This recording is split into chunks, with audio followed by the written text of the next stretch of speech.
Hello everyone, welcome to Aarti gallery learnings. आज मैं आपको 3D पॉट बनाना सिखाऊंगी।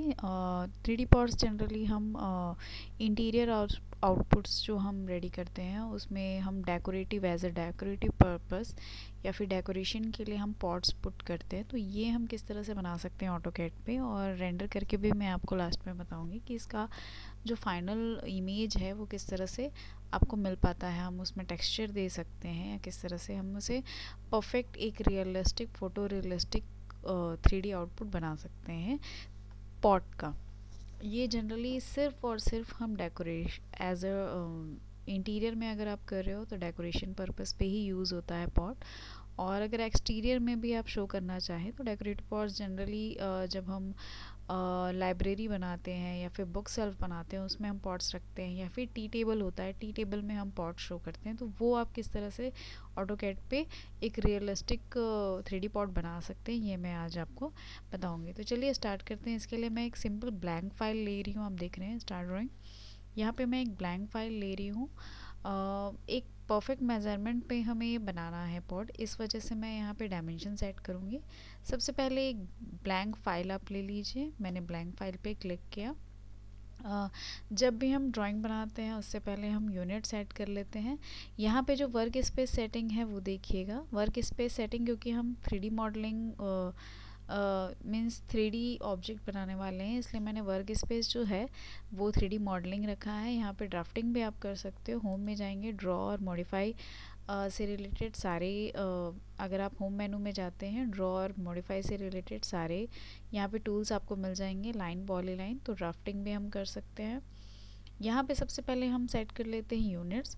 यूनिट्स के लिए आप मेन फाइल पे जाइए, यहाँ पे ड्राइंग यूटिलिटीज़ में जाना है, यूनिट्स में जाना है।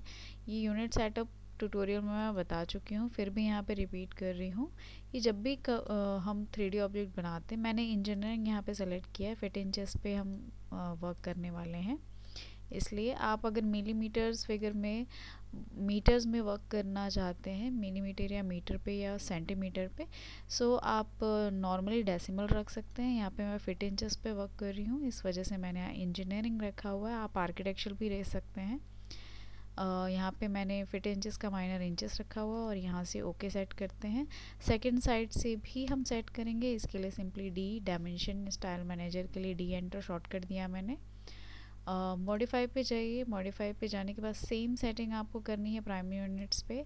यहाँ पे आप इंजीनियरिंग पे क्लिक करेंगे, सेम सेटिंग जो आपने यूनिट सेटिंग में की थी यहाँ पे भी डायमेंशन स्टाइल मैनेजर में भी सेम सेटिंग करनी है। और इसके बाद ओके प्रेस करिए। सेट करेंट प्रेस करना मत भूलिएगा एंड देन क्लोज। ये हमारी जो सेटिंग है यूनिट की और डायमेंशन स्टाइल मैनेजर की कंप्लीट हो गई है। यहाँ पे हम ड्राफ्टिंग स्टार्ट करते हैं। सो ड्रॉ सेक्शन से सिंपली आप एक लाइन लीजिए, ऑर्थो मोड ऑन कर लीजिए। अगर आप स्ट्रेट लाइन लेना चाहते हैं तो यहाँ से मैं स्नैप मोड से ऑर्थो ऑन कर लेती हूँ। आप शॉर्टकट कमांड F8 भी यूज़ कर सकते हैं कीबोर्ड के थ्रू। ड्रॉ सेक्शन में जाकर मैंने लाइन कमांड लिया, आप L एंटर भी कर सकते हैं कीबोर्ड से, शॉर्टकट की है। So simply specify first point मैंने लिया और इसे मैं एक हाइट देती हूँ 2 फीट की। 2 फीट यहाँ पे मैं इनपुट दे रही हूँ और एंटर प्रेस करती हूँ। कमांड कैंसिल के लिए एस्केप प्रेस किया मैंने। यहाँ पे 2 फीट की लाइन एक हाइट बन गई है। जो मैं पॉट की जो टोटल हाइट है वो यहाँ पे मैं 2 फीट लेना चाह रही हूँ, इसलिए मैंने एक बेस लाइन लिया है। एक बेस लाइन लेने का फ़ायदा ये भी रहता है, आप एक्सेस भी आपको आगे यहाँ पे बताऊंगी कि एक्सेस के लिए भी, अगर आपको एक्सेस डिफाइन करना है इसके लिए भी अगर आप एक बेस लाइन लेते हैं तो ये बेनिफिटेड रहता है। इसके अलावा टॉप में भी मैं एक बेस लाइन ले रही हूँ, आप लोअर साइड पे भी ले सकते हैं। लोअर साइड पे भी चलिए यहाँ पे एक बेस लाइन हम ले लेते हैं, इसे हम बाद में डिलीट कर देंगे, बट दोनों साइड से मैंने एक बेस लाइन लिया है। एक एक्सेस के लिए बेस लाइन लिया है, रिवॉल्व के टाइम पे हमें ये यूज़ आएगा। एक मैंने टॉप और बॉटम पे ऐसे नॉर्मल बेस लाइन ले लिया, बाद में हम इसे डिलीट कर देंगे। सिंपल पॉट बनाना है आपको, कोई इसके लिए आप सिंपली SP लाइन का यूज़ कर लीजिए। ये कर्व बनाने में हेल्प करेगा। आप आर्क और पॉलीलाइन का भी यूज़ कर सकते हैं।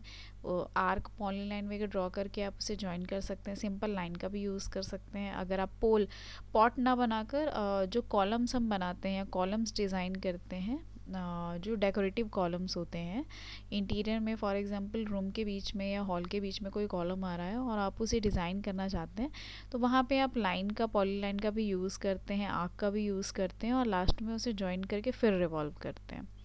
तो यहाँ पे एक कॉन्सेप्ट मैं बता रही हूँ कि सिंपली रिवॉल्व के थ्रू आप किस तरह से पॉट का, अगर आप क्यूबिक में बना रहे हैं, दैट मीन्स क्यूब शेप पे बना रहे हैं कॉलम, तो रिवॉल्व का ऑप्शन हम यूज़ करते हैं। अदरवाइज़ फिर लोफ्ट का, अगर आप स्क्वायर, पेंटागन वगैरह में बना रहे हैं, अदर किसी शेप में बना रहे हैं, तो वहाँ पे हमें लोफ्ट का यूज़ करना पड़ता है। अगर आप सर्कल में, दैट मीन्स रिवॉल्व आपको राउंड पे बनाना है, क्लियर राउंड रहना है, स्क्वायर या पेंटागन या फिर रेक्टेंगल में नहीं बनाना है, तो इस केस में आप रिवॉल्व का मीन्स राउंड पे आपको बनाना है, रिवॉल्व रहेगा वो। सो रिवॉल्व का कमांड आप यूज़ करके बनाएंगे। यहाँ पे मैं एग्जांपल आपको बताती हूँ कि यहाँ पे हमने बेस लाइंस ले लिए हैं, एक्सिस से एक लाइन ले लिया है, एक्सिस के लिए एक बेस लाइन लिया है 2 फीट का, और ये आपको पॉट का जो टोटल हाइट है ये भी डिफाइन करेगा। 2 फीट का मैंने लिया है, 2 फीट की मैं पॉट बनाने जा रही हूँ। यहाँ पे मैं कमांड सेकंड का बेस लाइन्स हम ले लिए हैं टॉप और बॉटम के लिए। इसके अलावा मैं एसपी लाइन का यूज़ कर रही हूँ सिंपली पॉट बनाने के लिए। तो वन साइड डिज़ाइन हम देंगे, एक सिंपल डिज़ाइन हम यहाँ पे ड्रॉ कर रहे हैं। इसके लिए आप ऑर्थो मोड ऑफ कर लीजिएगा। ऑर्थो मोड अगर ऑफ़ करते हैं तो एसपी लाइन आपका अच्छे से वर्क करेगा। सो यहाँ पे मैं एक सिंपल एक पॉट का, यहाँ पे सिंपली जो भी शेप लेना चाहते हैं, ओके, ये मैंने एक सिंपल सा शेप यहाँ पे पॉट का बनाया है और मैं इसे एंटर प्रेस कर रही हूँ।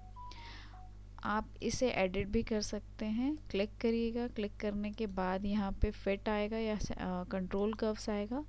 कंट्रोल कर्व्स अगर क्लिक करते हैं एरो पे, ब्लू जो एरो आ रहा है यहाँ पे आप देखेंगे, यहाँ पे कंट्रोल वर्टिकल्स में अगर आप टिक करते हैं तो आप इसे एडिट कर सकते हैं। इसकी जो कर्व्स है इसे थोड़ा एडिट कर सकते हैं, अगर आपको एडिट करना है तो। मैं इसे थोड़ा सा एडिट कर रही हूँ।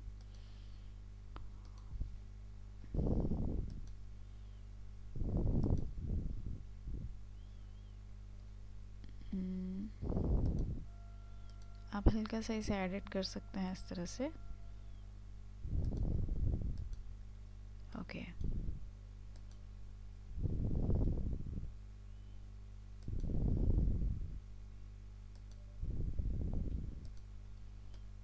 ओके, सो ये फाइनल शेप हमारा रेडी हो गया। आप फिट पे रख सकते हैं, कंट्रोल वर्टिकल करके आप एडिट कर सकते हैं एंड देन आप फिट पे चेंज कर दीजिएगा। ब्लू कलर का जो एरो यहाँ पे आ रहा है, डाउन एरो, कभी भी आप कोई लाइन, एसपी लाइन वगैरह ड्रॉ करते हैं तो ये ब्लू एरो आता ही है, तो इससे आप वर्टिकल सेट कर सकते हैं। सिंपली आप इसे क्लिक करिए, फिट वर्टिकल्स जो रहता है उसे कंट्रोल वर्टिकल्स करिए। जैसे ही कंट्रोल वर्टिकल्स आप क्लिक करते हैं तो इस तरह से ऑप्शन आएगा। आप पॉइंट्स के थ्रू इसे जैसे मैंने अभी किया सेटिंग, अपने अकॉर्डिंग आप जो भी शेप देना चाहें वो दे सकते हैं। यहाँ पे हमारी जो ड्राफ्टिंग है ये कंप्लीट हो जाती है। ड्राफ्टिंग कंप्लीट करने के बाद हम जाएंगे आइसोमेट्रिक व्यू पे। आप या तो बॉक्स के कॉर्नर पे क्लिक कर लीजिए या फिर यहाँ व्यू सेक्शन आप देख रहे हैं, यहाँ से आप कोई भी व्यू सेलेक्ट कर सकते हैं। मैं साउथ ईस्ट आइसोमेट्रिक क्लिक कर रही हूँ। हम साउथ ईस्ट आइसोमेट्रिक, मैंने एक आइसोमेट्रिक व्यू सेलेक्ट किया और ये आपके ड्राफ्टिंग फ्लोर पे है। अब इसे हमें इस ड्राफ्टिंग को रोटेट करना है। आप चाहें तो बेस लाइन्स जो हैं ये डिलीट कर सकते हैं। मैं फ़िलहाल रोटेट से पहले मैं इस बेस लाइन को रखती हूँ। हम डाउन बेस लाइन यहाँ पे डिलीट कर देती हूँ ताकि हमें ये पता चल सके कि हमने जो रोटेशन किया है वो करेक्ट है या नहीं। इसके लिए मैंने बॉटम का जो लाइन था, बॉटम की जो बेस लाइन थी वो मैंने डिलीट कर दी है और इसे कंप्लीट सेलेक्ट कर रही हूँ। यहाँ पे मॉडिफाई सेक्शन में आपको 3D रोटेट का ऑप्शन यूज़ करना है, तो 3D रोटेट ऑप्शन मैंने लिया। ऑफ कोर्स हमें एक्स एक्सिस के बेस पे ही रिवॉल्व करना है, इस वजह से मैंने सिंपली क्लिक किया। ऑर्थो मोड आप ऑन कर लीजिएगा ताकि ये स्ट्रेट 90 डिग्री में ही रिवॉल्व हो, सॉरी रोटेट हो। तो ये इस तरह से हमने रोटेट कर लिया। रोटेट करने के बाद अब इस जो टॉप बेस लाइन था इसका भी कोई यूज़ नहीं है, इस वजह से इसे सेलेक्ट करके डिलीट कर दीजिए। इसके बाद आपके पास बचता है, आप ऑर्बिट से इसे राउंड करके देख सकते हैं अलग अलग एंगल से। आपके पास जो मेन वन साइड ड्राइंग है वो बची हुई है, और एक बेस एक्सिस का जो बेस बनाया था हमने, साथ ही ये डिफ़ाइन करता है इसकी टोटल हाइट को, तो ये हम रखेंगे क्योंकि हमें एक्सिस डिफ़ाइन करना है। यहाँ पे आपको जाना है, सिंपली आपने ड्राफ्ट कर लिया है, आपने जो भी डिज़ाइन बनाई है उसे आप सेलेक्ट कर लीजिए। बेस लाइन आपको सेलेक्ट नहीं करना है, जो आपने डिज़ाइन बनाया है उसे आप ड्रैग करके सेलेक्ट करिए। सेलेक्ट करने के बाद यहाँ पे आपको ऑप्शन मिलेगा, मॉडलिंग सेक्शन में आपको ऑप्शन मिलेगा रिवॉल्व का। सो रिवॉल्व ऑप्शन पे जाइए। सबसे पहले हमने ड्राफ्टिंग जो डिज़ाइन है उसे सेलेक्ट कर लिया है। सेलेक्ट करने के बाद आपको रिवॉल्व सेक्शन में जाना है। यहाँ पे आपको रिवॉल्व का कमांड मिलेगा, आप सिंपली हम यहाँ पे रिवॉल्व कमांड या तो कीबोर्ड के थ्रू आप शॉर्टकट की रिवॉल्व का ऑप्शन, रिवॉल्व का जो कमांड है वो आप दे सकते हैं, या फिर सिंपली आप मॉडलिंग सेक्शन में जाइए, रिवॉल्व रिवॉल्व पे क्लिक करिए। क्लिक किया मैंने। सबसे पहले आपको यहाँ पे बताया जा रहा है एक्सिस आपको डिफ़ाइन करना है। बेस एक्सिस लाइन हमने लिया हुआ था, इसलिए आप सिंपली बॉटम टू टॉप यहाँ पे एक एक्सिस डिफ़ाइन कर दीजिए कि इसी एक्सिस के बेस पे ही इसे रिवॉल्व करना है। तो यहाँ पे मैंने एक्सिस डिफ़ाइन कर दिया है, वायर फ्रेम में है आपका।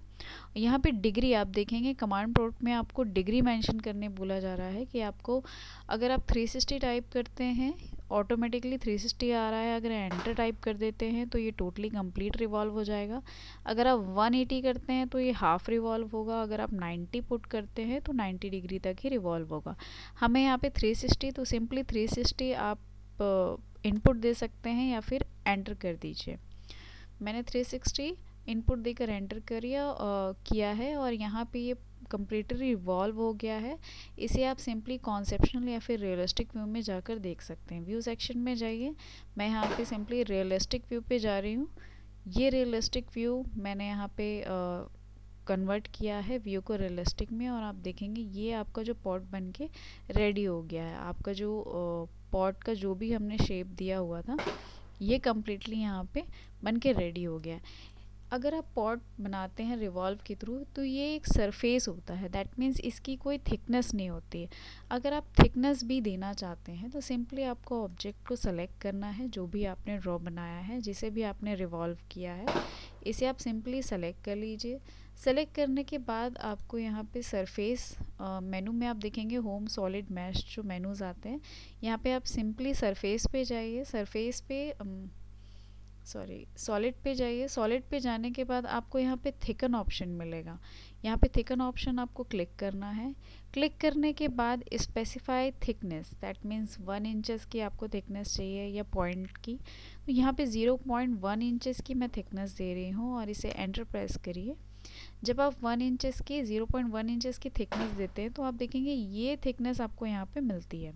अगर आप थोड़ा और देना चाहते हैं तो थोड़ा और भी दे सकते हैं।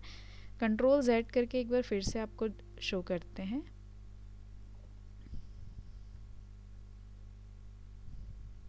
ओके, जब आप फर्स्ट रिवॉल्व करते हैं तो आप देखेंगे यहाँ पे कोई भी थिकनेस नहीं है। जब आप इसे क्लिक करते हैं आप देखेंगे बिल्कुल भी थिकनेस नहीं है। यहाँ पे हम थिकनेस लेने के लिए सॉलिड सेक्शन में जाएंगे। यहाँ पे थिकन ऑप्शन है, इसका थिकन आप कमांड प्रोम्प्ट के थ्रू भी कमांड दे सकते हैं। यहाँ पे सिंपली ऑप्शन है, सो मैं थिकन पे क्लिक कर रही हूँ। क्लिक करने के बाद आपको सरफेस सेलेक्ट करना है, या फिर आप पहले सेलेक्ट कर लीजिए, या फिर थिकन ऑप्शन सेलेक्ट करने के बाद आप ऑब्जेक्ट सेलेक्ट करिए। सेलेक्ट करने के बाद आपको एक वैल्यू देनी है।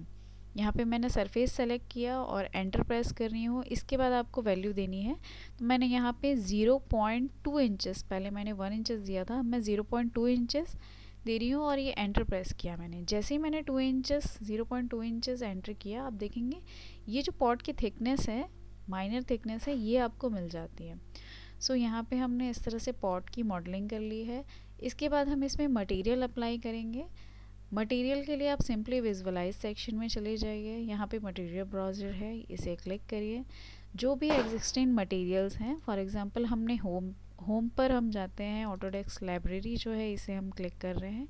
यहाँ पे आप बहुत सारे मटेरियल्स हैं, इसमें से कोई मटेरियल ले सकते हैं, या फिर कोई टेक्सचर अगर आप अप्लाई करना चाहते हैं, सिंपली अगर कोई मटेरियल आप डालना चाहते हैं तो सिंपली आप इस तरह से क्लिक करिए। क्लिक करने के बाद आप ड्रैग कर दीजिए। ड्रैग करने से जो भी मटेरियल आप डालना चाहते हैं वो मटेरियल यहाँ इसमें स्पॉट पे आपका सिंपली मटेरियल पुट हो जाएगा। आपका अप्लाई हो जाएगा। जो भी मटेरियल आप चाहते हैं, या फिर ऑब्जेक्ट सेलेक्ट कर लीजिए। सेलेक्ट करने के बाद जिस भी मटेरियल को आप पुट करना चाहते हैं, राइट क्लिक करके असाइन टू सिलेक्शन भी कर सकते हैं। ओके, एक बार अगेन आप देखिएगा, आपको सिंपली मटेरियल ब्राउज़र ऑन करना है। यहाँ से विजुअलाइज सेक्शन में जाइए, मटेरियल्स में आपको जाना है। मटेरियल्स में जाने के बाद आपको मटेरियल ब्राउज़र जो है इसे ओपन करना है। एग्जिस्टिंग मटेरियल्स अगर आप अप्लाई नहीं करना चाहते हैं तो सिंपली आपको न्यू जेनरिक मटेरियल क्रिएट करना है। इसके लिए आप डाउन साइड पे जाएंगे, यहाँ पे क्रिएट मटेरियल का ऑप्शन मिलेगा। इसे सिंपली आप क्लिक करिए। क्लिक करने के बाद आपको सबसे डाउन में न्यू जेनरिक मटेरियल ऑप्शन मिलेगा, इस पर क्लिक करिए। क्लिक करने के बाद आपको एक न्यू विंडो यहाँ पे ओपन मिलेगा। इस न्यू विंडो में आप देखेंगे आपको ब्लैंक इमेज का जो ऑप्शन आ रहा है, ब्लैंक इमेज, वेट कर लेते हैं। ये जो ब्लैंक इमेज आ रही है इसके बीच में आपको क्लिक करना है। क्लिक करने से आपको ऑप्शन मिलेगा कि किसी भी फोल्डर से जो भी टेक्सचर या जो भी मटेरियल आपने जो डाउनलोड करके रखा हुआ है, कोई भी एक इमेज भी आप यहाँ पे एडिट कर सकते हैं, या फिर इमेज आप इंसर्ट कर सकते हैं, या कोई एक टेक्सचर आपने अगर गूगल से डाउनलोड करके रखा हुआ है। फॉर एग्जांपल दिस वन, मैं एक टेक्सचर ले रही हूँ और इसे मैं क्लिक करके ओपन कर रही हूँ। ये टेक्सचर मैंने पॉट के लिए सेलेक्ट किया हुआ है। ध्यान रखिएगा, जब आप रियलिस्टिक देना चाहते हैं तो एक बम भी दीजिए एग्जाम्पल के तौर पर। मैंने फिर से यहाँ एक बार अगेन देखिएगा, यहाँ पे ऑप्शन होता है, मैंने पहले इमेज डाला है। इमेज डालने के बाद अगर आप रियलिस्टिक 3D लुक देना चाहते हैं तो बम ज़रूर डालिए। इसके लिए आपको फिर से ये जो सेक्शन है इस पे इमेज पे क्लिक करना है। क्लिक करने के बाद जिसमें आपको काफ़ी अच्छा टेक्सचर मिल पाए ऐसा कुछ ले लीजिए। फॉर एग्जांपल दिस वन, मैं एक टेक्सचर, अलग टेक्सचर भी आप ले सकते हैं, सेम टेक्सचर भी ले सकते हैं। मैं ओपन कर रही हूँ, ये मैंने लिया है ताकि थोड़ा उभरा हुआ लगे। इसमें अमाउंट आप देख लीजिए, पहले आप अप्लाई कर लीजिए, उसके बाद यहाँ पे आप अमाउंट सेट कर सकते हैं। ग्लॉसीनेस अगर आप बिल्कुल नहीं रखना चाहते, रफ़ रखना चाहते हैं तो आप इसे ज़ीरो कर सकते हैं। इसे एक नेम दे दीजिए, यहाँ पे मैं 1 कर रही हूँ और इसे यहाँ से क्लोज़ कर देते हैं। अब इसे आपको सिंपली ड्रैग करना है, या ऑब्जेक्ट सेलेक्ट कर लीजिए। सेलेक्ट करने के बाद मटेरियल के ऊपर जाकर असाइन सिलेक्शन कर सकते हैं, या फिर सिंपली आप ड्रैग कर सकते हो। सो सिंपली मैंने असाइन सिलेक्शन किया हुआ है। असाइन सिलेक्शन के बाद आप ध्यान रखिएगा, कॉन्सेप्शनल अगर है तो आप जब तक रियलिस्टिक व्यू पे नहीं जाएंगे तब तक वो जो भी आपने मटेरियल अप्लाई किया हुआ है वो नहीं शो होगा। तो रियलिस्टिक व्यू में चले जाइए। रियलिस्टिक व्यू में जाने के बाद आप यहाँ पे देख सकते हैं कि जो भी मटेरियल आपने अप्लाई किया था वो अप्लाई हुआ है या नहीं हुआ है। तो यहाँ पे अप्लाई हो गया है, या फिर आप व्यू में पहले ही रियलिस्टिक रखिए और उसके बाद फिर आप मटेरियल्स पुट करिए। यहाँ पे आप देखेंगे मटेरियल तो पुट हो गया है बट ये थोड़ा रियलिस्टिक नहीं दिख रहा, तो इसके लिए सिंपली डबल क्लिक करिए। क्लिक करने के बाद यहाँ पे जो पंख का जो अमाउंट है इसे मैं इंक्रीज़ कर देती हूँ। आप देखेंगे स्क्रीन पे इसमें चेंजेस देखिएगा, ये सिंपल है। अगर मैं ये कम कर देती हूँ, आप स्क्रीन पे देख पाएंगे तो ये बिल्कुल इमेज जैसा लग रहा है। अगर मैं इसे इंक्रीज़ कर देती हूँ तब आप इसे जूम करके देखेंगे ये थोड़ा टेक्सचर्ड लग रहा है। आप इसे और देख सकते हैं इस तरह से, ये डिफरेंस आप देखिए, ये डिफरेंस आपको देखने मिलेगा। सो मैं इसे थोड़ा इंक्रीज़ कर देती हूँ और थोड़ा टेक्सचर यहाँ पे रखते हैं। ओके, और साइज़ भी आप यहाँ पे चेंज कर सकते हैं, इमेज की साइज़। इसके लिए सिंपली इमेज सेक्शन में जो साइड पे है वहाँ पे जाना है, एडिट इमेज पे जाइए, क्लिक करिए। क्लिक करने के बाद आप सिंपली ये जो स्केल ऑप्शन है 1 फीट है, हमारी जो टोटल साइज़ है ये 2 फीट है, तो मैं सिंपली यहाँ पे 2 फीट कर रही हूँ। 2 फीट आप जो भी वैल्यू आप देंगे ऑटोमेटिकली विड्थ और हाइट पे वो चेंज हो जाएगा। सो यहाँ पे मैं 2 फीट का 2 फीट की जो साइज़ है इमेज की वो मैंने दी है, ऑटोमेटिकली वो एडजस्ट कर लेगा। इसके बाद आप चाहें तो बम्प में भी दे सकते हैं बट हमें ये नहीं चाहिए, तो सिंपली मैंने इमेज की साइज़ चेंज की है और इसे क्लोज़ करते हैं। सो ओवरऑल ये मैंने आपको टेक्सचर यहाँ पे अप्लाई करके बताया हुआ है। जो बेस एक्सेस है बाद में आप इसे डिलीट कर सकते हैं, या नहीं भी करते हैं तो भी रेंडर पे वो नहीं आता है। जो 2D लाइंस होती है जनरली वो आपका रेंडर करने के बाद वो शो नहीं होता है। सो आप एज इट इज़ भी रख सकते हैं, अगर आप डिलीट करना चाहें तो डिलीट भी कर सकते हैं। यहाँ पे ये टेक्सचर अप्लाई हो गया है, थिकनेस हमने पहले ही दे दिया था। अब इसे हमें रेंडर करना है। आप चाहें तो इसमें कैमरा अप्लाई कर सकते हैं। इसके लिए सिंपली आप फ्रंट व्यू पे चले जाइए या फिर टॉप व्यू पे चले जाइए। फॉर एग्जांपल मैं आइसोमेट्रिक पे जाती हूँ, एक टॉप व्यू हम ले लेते हैं। नॉर्मली एक टॉप व्यू मैंने ले लिया। इसके बाद आप होम पे चले जाइए, विजुअलाइज पे जाना है आपको। यहाँ पे आपको क्रिएट कैमरा ऑप्शन मिलेगा, क्रिएट कैमरा ऑप्शन पे जाइए। टॉप व्यू से आप कैमरा अप्लाई कर सकते हो। सिंपली मैं एक पॉइंट पे क्लिक कर रही हूँ और यहाँ पे ऑब्जेक्ट पे फोकस कर रही हूँ। एंटर प्रेस करिए, यहाँ पे कैमरा अप्लाई हो गया आपका। कैमरे को क्लिक करके एक बार चेक कर लीजिए रियलिस्टिक पे कि ये किस तरह से शो हो रहा है। ओके, अब इसे आप डिस्टेंस आप इंक्रीज़ कर सकते हैं। इसके लिए मैं आइसोमेट्रिक व्यू पे चले जाती हूँ अगेन। यहाँ से आप कैमरा इजीली एडजस्ट कर पाएंगे। सो सिंपली कैमरा को हम मूव करते हैं इस तरह से। कैमरा मैंने सिंपली बैक थोड़ा मूव किया और दैट्स इट, इतना काफ़ी है। इसे क्लोज करते हैं। अब जो व्यू है, जब भी आप कैमरा अप्लाई करते हैं व्यू सेक्शन में ऑटोमेटिकली कैमरा व्यू आ जाता है। यहाँ पे होम में हम जाते हैं, व्यू सेक्शन में आप देखेंगे। व्यू सेक्शन में मैं जा रही हूँ, होम हमने ले लिया है। होम मेनू पे जाकर व्यू सेक्शन में आप देखेंगे, अनसेव व्यू पे क्लिक करेंगे। अगर आपने कैमरा अप्लाई किया हुआ है तो यहाँ पे कैमरे व्यू का ऑप्शन ऑटोमेटिकली आ जाता है। तो जो भी कैमरा 1, कैमरा 2, कैमरा 3, जितने भी कैमराज आपने अप्लाई किए होंगे वो सभी कैमरा व्यूज़ यहाँ पे शो करते हैं। तो जिस भी कैमरे का व्यू आप देखना चाहते हैं सिंपली आपको व्यू पे क्लिक करना है। ये कैमरा व्यू आपको यहाँ पे शो हो रहा है। अब यहाँ पे अगेन हम विजुअलाइज में चले जाते हैं। इससे पहले आप सेव करते जाइए, जो भी चेंजेस आप कर रहे हैं वो सेव करते जाइएगा। ये कैमरा व्यू हमने अप्लाई कर दिया है। इसके बाद हमें विजुअलाइज में जाना है, हमें इसे एक डेमो रेंडर करके आपको शो करना है। सबसे पहले हम रेंडर करने से पहले एनवायरनमेंट एंड एक्सपोजर जो है वो सेट करते हैं। तो सिंपली इसे क्लिक करिए। क्लिक करने के बाद आपको यहाँ पे ऑन करना है एनवायरनमेंट एंड एक्सपोजर को। यहाँ पे कस्टम बैकग्राउंड, क्योंकि हम ऑब्जेक्ट को रेंडर करने जा रहे हैं इसलिए मैं सिंपल वाइट बैकग्राउंड रखते हैं। जनरली जब भी हम कोई 3D मॉडल ऑब्जेक्ट अगर हम रेंडर करते हैं तो उसमें जनरली हम वाइट बैकग्राउंड रखते हैं।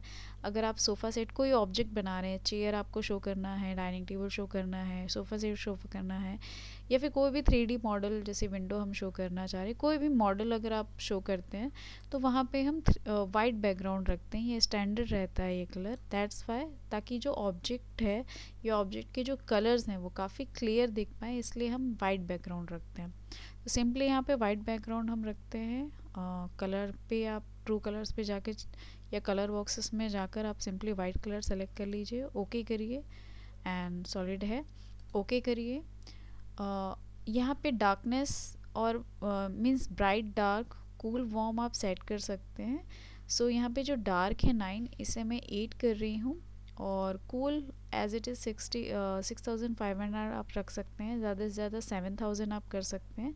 यहाँ पे मैं एज इट इज़ ही रहने दे रही हूँ। यहाँ पे बस मैंने ब्राइटनेस जो है वो थोड़ी सी बढ़ाई है, 8 किया है मैंने। ओके, इस चेंजेस के बाद आप सिंपली इसे क्लोज़ कर दीजिए। इसके बाद रेंडर करना है, बट रेंडर करने से पहले भी कुछ सेटिंग्स हमें करनी है। तो ये रेंडर के साइड पे यहाँ पे जो छोटा सा एरो है रेंडर प्रेजेंट मैनेजर का, इसे हम ओपन करेंगे क्लिक करके। तो रेंडर प्रेजेंट मैनेजर के एरो पे आपको क्लिक करना है। क्लिक करने के बाद जो भी व्यू है, अभी विंडो में जो व्यू है वो कैमरा व्यू है, तो सिंपली आप इसे विंडो ही रहने दीजिए। रेंडर साइज़ पे आप HDTV या थोड़ा हाई क्वालिटी ले सकते हैं। यहाँ पे क्योंकि मुझे डेमो ही दिखाना है तो मैं लंच ब्रेक, ओवरनाइट या कॉफ़ी ब्रेक क्वालिटी नहीं ले रही हूँ। सिंपली हाई मैं सेलेक्ट कर रही हूँ। यहाँ पे बाय टाइम भी आप रेंडर कर सकते हो। तो यहाँ पे मैं आपको 5 मिनट्स रेंडर करके शो करती हूँ। 5 मिनट्स एक डेमो रेंडर होगा। यहाँ पे आप ध्यान रखिएगा रेंडर एक्यूरेसी में लो, ड्राफ्ट और हाई होता है। तो हाई अगर आप रखते हैं तो आपको काफ़ी, सिर्फ एक डेमो रेंडर आप हाई पे करके देख सकते हैं। 5 मिनट्स, 1 मिनट, 2 मिनट भी आप रख सकते हैं अगर आपको डेमो देखना है। सो इस तरह से ये सेटिंग्स हमें करनी है। यहाँ पे हमने 3 चेंजेस किए हैं। आप रेंडर की साइज़ देख लीजिए, जो भी साइज़ आपको चाहिए। अगर आप डेमो देखना चाहते हैं सिर्फ, तो हाई रखिएगा। कॉफ़ी, लंच या ओवरनाइट क्वालिटी रखने की ज़रूरत नहीं है। पहले आप हाई या मीडियम में रख कर रेंडर करके देख सकते हैं। अगर आपको आउटपुट अच्छा लगता है उसके बाद उसे आप फाइनल रेंडर कॉफ़ी क्वालिटी या फिर लंच या ओवरनाइट क्वालिटी आप दे सकते हैं, जैसी आपको रिक्वायरमेंट है। रेंडर बाय टाइम भी आप यहाँ पे सेलेक्ट कर सकते हैं, 1 मिनट, 2 मिनट और 5 मिनट। यहाँ एटलीस्ट मैं 5 मिनट ले रही हूँ। इसके बाद आपको सिंपली रेंडर पे क्लिक कर देना है। रेंडर पे क्लिक करने के बाद आपको एक न्यू विंडो मिलेगा जो कि रेंडर विंडो होता है। यहाँ पे इनिशियलाइजेशन के बाद आपको आउटपुट मिलना स्टार्ट हो जाएगा। सो 5 मिनट्स के बाद हम यहाँ पे देखेंगे। सो आफ्टर 5 मिनट रेंडर के बाद आपको ये फाइनल आउटपुट मिलता है। सिंपली रेंडर विंडो पे जब रेंडर कंप्लीट हो जाता है, जो भी टाइम आपने सेलेक्ट किया था 100% जब रेंडर हो जाता है, तो उसके जस्ट अबव आप देखेंगे सेव का ऑप्शन होता है। वहाँ से आप सिंपली सेव पे क्लिक करना है। सेव पे क्लिक करने के बाद जो भी फॉर्मेट है, जिस भी फाइल पे आप सेव करना चाहते हैं, जिस भी फॉर्मेट में, जेपीजी या पीएनजी फाइल में, या जिस भी फॉर्मेट पे आप सेव करना चाहते हैं, सिंपली आप सेव कर सकते हैं। मिनिमम 300 DPI ज़रूर रखिएगा। उसमें ऑप्शन आपको मिलता है कि आपको DPI क्या रखना है, तो सिंपली 300 DPI से भी ज़्यादा रख सकते हैं अगर आप प्रिंट कराना चाहते हैं, बट मिनिमम आपको 300 DPI रखना चाहिए डॉट पर इंच। उसमें आपकी इमेज की जो क्वालिटी है वो इंक्रीज़ होती है, पिक्सलेट नहीं होता है। जूम करने से आपकी जो इमेज है वो पिक्सलेट नहीं होगी अगर आप DPI ज़्यादा रखते हैं तो सिंपली इस तरह से सेव करके आप अपनी इमेज को, आपकी जो रेंडर इमेज है उसे रख सकते हैं। मैं आपको थोड़ा जूम करके दिखाती हूँ। जितनी ज़्यादा क्वालिटी आप जितनी ज़्यादा, जैसे मैंने नॉर्मल HD और 5 मिनट रखा हुआ था, तो उसमें ये आपको क्वालिटी मिल रही है रेंडर के बाद। ऑटोकैड पे मैंने बैकग्राउंड सिंपली वाइट रखा हुआ था। अगर आप coffee break quality, that means 10 minutes render अगर आप लेते हैं, या फिर लेंस क्वालिटी 1 आवर अगर रेंडर लेते हैं, तो और भी ज़्यादा क्लियरिटी आपको मिलती है। ये मैंने सिंपली आपको कैमरा एंगल से रेंडर बताया था। आप डिफरेंट डिफरेंट एंगल से, डिफरेंट डिफरेंट व्यू से, डिफरेंट आइसोमेट्रिक व्यू से भी आप ऑब्जेक्ट को रेंडर करके देख सकते हैं, अलग अलग 2-3 एंगल्स। इसके अलावा ऑनलाइन रेंडरिंग होती है। ऑनलाइन रेंडरिंग अगर पैनोरमा इफेक्ट आपको देखना है कि रिवॉल्व करके इसे देखना है, रेंडर जो आपको पूरा वीडियो चाहिए, 360 एंगल का वीडियो चाहिए, तो उसके लिए ऑनलाइन रेंडरिंग की क्लास मैंने पहले भी ली हुई है। वो आप प्लेलिस्ट पे जाकर देख सकते हैं कि ऑनलाइन आपकी जो ऑटोडेस्क की ऑनलाइन रेंडरिंग होती है, साइन इन करने के बाद आप सिंपली पैनोरमा रेंडरिंग भी कर सकते हैं किसी भी ऑब्जेक्ट को, जिससे आप उसे 360 डिग्री रोटेट करके देख सकते हैं हर एंगल से आफ्टर रेंडर। ये ऑनलाइन रेंडरिंग में, आपके ऑटोडेस्क ऑनलाइन रेंडरिंग में आपके पास ये फैसिलिटी मिलती है। किस तरह से पैनोरमा रेंडरिंग करनी है आप पास्ट ट्यूटोरियल्स में जाकर देख लीजिए, प्लेलिस्ट में आपको मिल जाएगा। फिर भी आप चाहते हैं कि मैं एक नया ट्यूटोरियल पैनोरमा रेंडरिंग के ऊपर बनाऊं, जो कि ऑटोडेस्क A360 पे होता है, तो आप मुझे कमेंट करके ज़रूर बताइएगा। मैं कोशिश करूँगी कि एक बार और A360 रेंडरिंग, पैनोरमा रेंडरिंग मैं आपको जल्दी कवर कर पाऊँ और यूट्यूब पे अपलोड कर पाऊँ। सो ये मेरी कोशिश रहेगी। अदर ट्यूटोरियल से फ्री होकर अगर टाइम मिलता है तो मैं ज़रूर कोशिश करूँगी कि एक न्यू क्लास में आपके लिए रिकॉर्ड कर पाऊँ about A360 rendering. Autodesk online में जो रेंडरिंग होती है 360 डिग्री की, वो हम रेंडरिंग किस तरह से कर सकते हैं, इस टॉपिक के ऊपर मैं डेफिनेटली ट्राई करूँगी कि एक नया ट्यूटोरियल लॉन्च कर पाऊँ। इसके अलावा स्टूडेंट्स कहते हैं कि हमारा जो मटेरियल है, जो ट्यूटोरियल DVDs हैं, वो कहाँ से परचेस कर सकते हैं। तो हर ट्यूटोरियल के एंड पे मैं ये बताती हूँ कि आप सिंपली amazon.in पे जाकर आरती गैलरी लर्निंग DVDs अगर आप टाइप करते हैं तो वहाँ से आप परचेस कर सकते हैं। मैं इसका जो लिंक है वो डिस्क्रिप्शन में भी देती हूँ। वेबसाइट से सब्सक्रिप्शन प्लान आप ले सकते हैं, वेबसाइट की लिंक भी आपको डिस्क्रिप्शन में मिल जाएगी। artigallery.com/learnings में जाकर भी आप सब्सक्रिप्शन प्लान परचेस कर सकते हैं। हमारी जो सारी ट्यूटोरियल्स है आपको यूट्यूब में भी मिल जाएंगे, फेसबुक पे अगर आप फॉलो करते हैं आरती गैलरी लर्निंग्स पेज पे भी मिल जाएंगे, इंस्टाग्राम में भी आरती गैलरी लर्निंग्स है। जनरली हम उसमें वीडियोस अपलोड नहीं करते हैं, आप फेसबुक पे हमारी वीडियोस देख सकते हैं। इसके अलावा वेबसाइट पे आपके जितने भी हमारे जो पुराने क्लासेस हैं, जितने भी जो 1 month, at least 1 month old classes हैं, या फिर कुछ क्लासेस जो 1 वीक ओल्ड हैं या यूट्यूब में ऑलरेडी अपलोड हो चुकी हैं, वो क्लासेस आपको सारी क्लासेस जो पुरानी क्लासेस हैं वो सभी आपको वेबसाइट पे फ्री ऑफ कॉस्ट देखने मिल जाती है। तो आप वहाँ से भी देख सकते हैं, यूट्यूब पे भी देख सकते हैं। जो लेटेस्ट प्राइम कोर्सेस हैं सिर्फ वही वीडियोस हाइड रहती हैं। अगर आप सब्सक्रिप्शन प्लान लेते हैं तो वो भी ओपन हो जाता है, सारे ओपन हो जाए। कोई भी एक सब्सक्रिप्शन प्लान आप लेते हैं तो पर्टिकुलर पीरियड के लिए सारे जो प्राइम कोर्सेस हैं वो अनलॉक हो जाते हैं। अगर आपको वीडियो पसंद आए तो लाइक, शेयर और सब्सक्राइब ज़रूर करिएगा।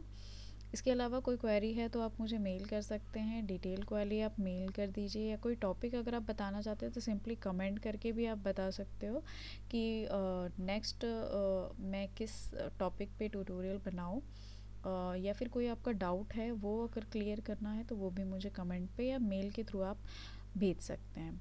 Thank you so much for watching.